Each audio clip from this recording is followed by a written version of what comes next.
শ্রমজীবী মানুষ রাজনৈতিক দলের কাছে গুরুত্বপূর্ণ জানিয়ে বিএনপির স্থায়ী কমিটির সদস্য নজরুল ইসলাম খান বলেছেন, নির্বাচনের মাধ্যমে যারা ক্ষমতায় যাবে তাদের উপর শ্রমিক ইশতেহার বাস্তবায়নের দায়িত্ব পড়বে।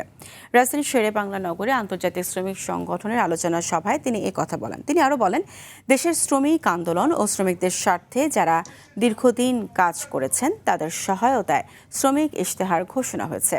যারা আগামী নির্বাচনের মাধ্যমে ক্ষমতায় আসবে তাদের উপর শ্রমিক ইশতেহার বাস্তবায়নের দায়িত্ব আসবে, আর যারা ক্ষমতায় আসবে না তারা ওই ইশতেহার বাস্তবায়নের চাপ প্রয়োগের কাজ করবে বলে আশাবাদ ব্যক্ত করেন।